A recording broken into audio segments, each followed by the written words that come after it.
Assalamualaikum warahmatullahi wabarakatuh. Perkenalkan, nama saya Armanda Aji Pratama dari kelas Pendidikan Agama Islam kelas G dengan nomor NPM 2201012004. Di sini saya akan menjelaskan tentang hukum ijma dan qiyas. Dan materi yang akan saya bahas berikutnya yaitu pengertian ijma dan qiyas, rukun-rukun ijma dan qiyas, dan macam-macam ijma dan qiyas.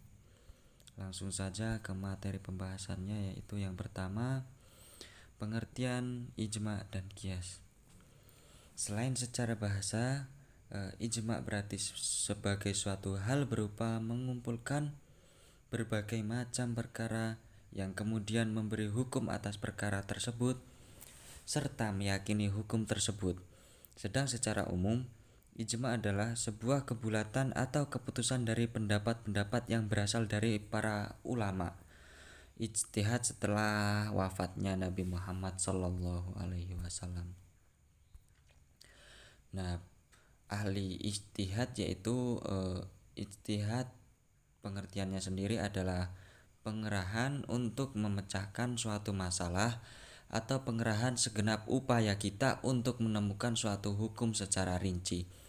Dan orang-orang yang melakukan ijtihad itu disebut mujtahid. Yang selanjutnya yaitu pengertian ijma dan qiyas. Yang selanjutnya yaitu qiyas. Qiyas adalah salah satu dari 4 sumber hukum Islam yang sudah disepakati oleh para ulama mujahid. Adapun ketiga sumber hukum Islam lainnya yaitu diantaranya yaitu Al-Quran, hadis, dan ijma.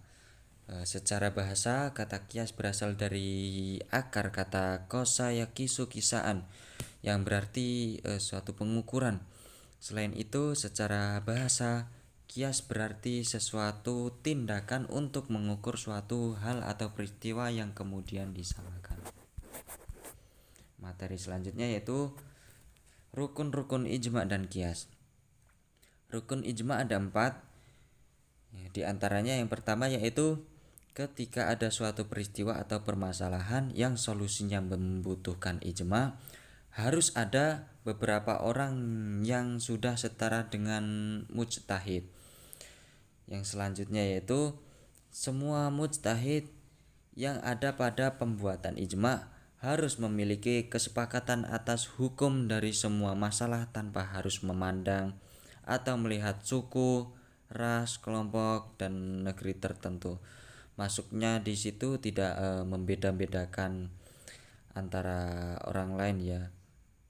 Yang ketiga yaitu kesepakatan dalam ijma bisa tercapai dan sah jika setiap mujtahid yang hadir sudah menyampaikan pendapatnya sebagai bentuk dari hasil usaha ijtihadnya.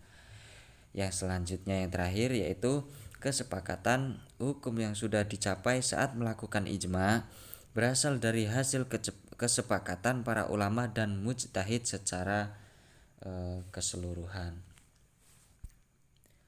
Yang selanjutnya yaitu rukun-rukun qiyas. Rukun-rukun qiyas itu memerlukan 4 unsur ya.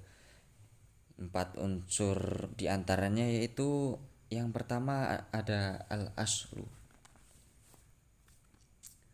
Para fuqaha mendefinisikan al-aslu sebagai hukum yang sudah jelas dengan didasarkan pada nas yang jelas. Dalam contoh di atas, air perasan buah, kurma, dan anggur termasuk contoh al-aslu. Sebab pada waktu turunnya ayat haramnya khamar, keduanya adalah khamar yang dikenal pada masa itu. Al-far'u, selanjutnya yaitu al-far'u adalah cabang. Sebagai lawan kata dari al-aslu di atas, yang dimaksud dengan al-far'u adalah suatu masalah yang tidak ditemukan nas atau hukumnya di dalam Al-Quran atau As-Sunnah secara eksplisit. Contohnya kasus khamar yang menjadi al-far'u adalah an-nabij, yaitu perasan dari selain kurma dan anggur yang diproses menjadi khamar dengan pengaruh memabukkan. Jadi di situ tidak ditemukan nas atau hukumnya di dalam Al-Qur'an atau As-Sunnah secara eksplisit. Yang ketiga yaitu al-hukmu. Yang dimaksud al-hukmu adalah hukum syar'i yang ada dalam nas, di mana hukum itu tersemat pada al-aslu di atas, maksudnya perasan. Yang selanjutnya al-ilat. Yang dimaksud dengan ilat adalah kesamaan sifat hukum yang terdapat pada al-aslu dan juga pada al-far'u. Dalam contoh adalah benang merah yang menjadi penghukum antara hukum air perasan buah anggur dan buah kurma dengan air perasan dari semua buah-buahan lainnya, di mana keduanya artinya yaitu sama-sama memabukkan ya. Yang selanjutnya yaitu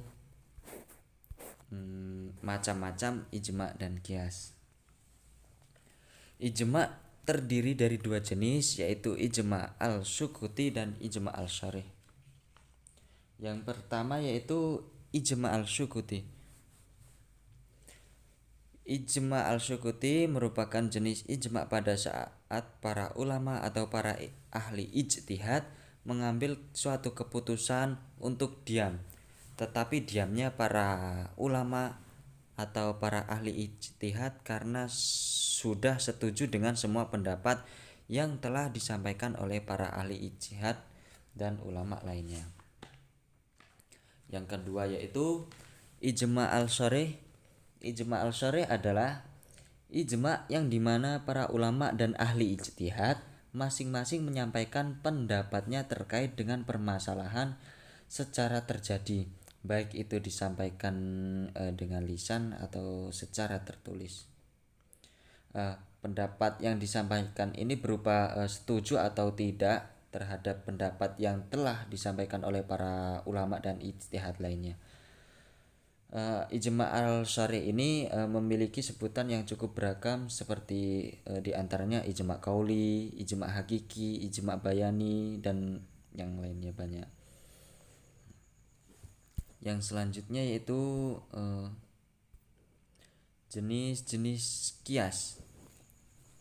Jenis-jenis kias yaitu ada 3 diantaranya, yaitu yang pertama kias ilat.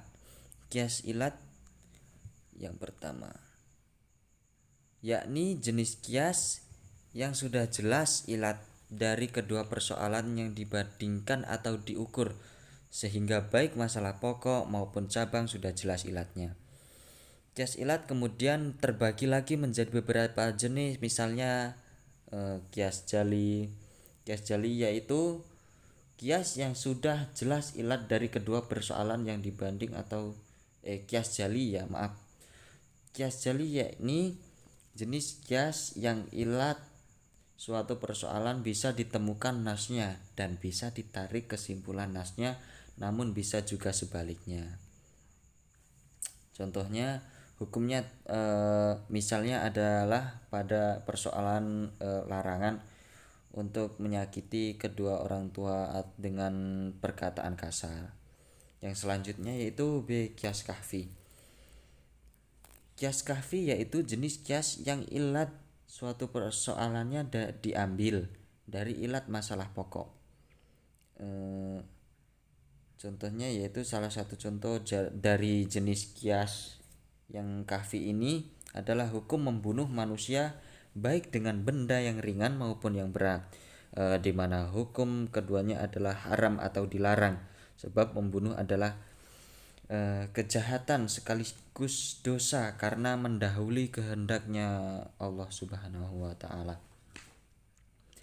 Yang selanjutnya yaitu kias dhalalah. Jenis kias dhalalah yaitu jenis kias yang menunjukkan kepada hukum berdasarkan dalil ilat. Contohnya dari jenis kias ini adalah ketika mengkiaskan nabes dengan arak, di mana dasarnya adalah sama-sama mengeluarkan bau yang terdapat pada minuman memabukkan. Yang terakhir yaitu kias sobah. Jenis kias ini yakni mempertemukan antara cabang dengan pokok persoalan hanya untuk penyerupaan. Contohnya sendiri bisa diambil dari yang disampaikan oleh Abu Hanifah, yaitu mengenai mengusap atau menyapu kepala anak secara berulang-ulang. Mungkin tindakan tersebut kemudian dibandingkan dengan menyapu lantai memakai sapu, sehingga didapat kesamaan yaitu sapu.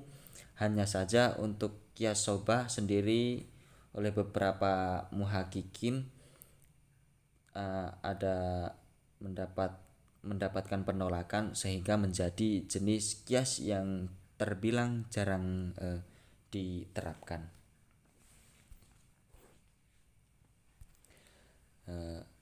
Yang selanjutnya itu kesimpulan terakhir, yaitu diambil secara pengertian ijma dan kias tadi. Itu tadi bahwa ijma berarti sebagai suatu hal berupa mengumpulkan berbagai macam perkara yang kemudian memberi hukum atas perkara tersebut serta meyakini hukum tersebut.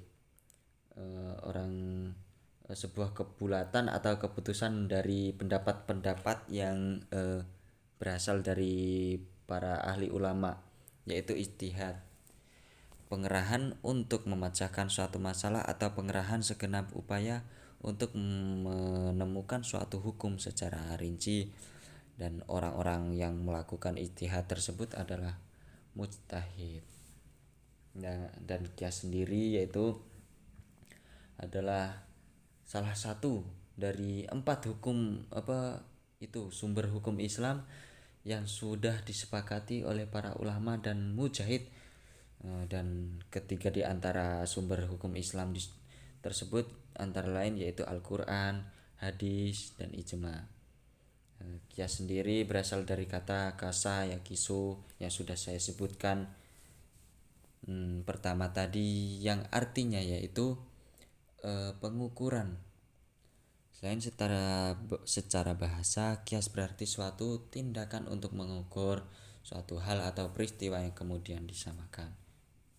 Mungkin itu saja yang dapat saya sampaikan. Kurang lebihnya saya mohon maaf apabila terdapat tutur kata yang salah. Saya ucapkan saya mohon maaf yang sebesar-besarnya. Kepada Allah saya mohon maaf, ampun. Saya mengucapkan terima kasih. Semoga apa yang saya sampaikan tadi bermanfaat. Baik, mungkin itu saja. Saya akhiri. Wallahul muwaffiq ila aqwamit thoriq. Wassalamualaikum warahmatullahi wabarakatuh.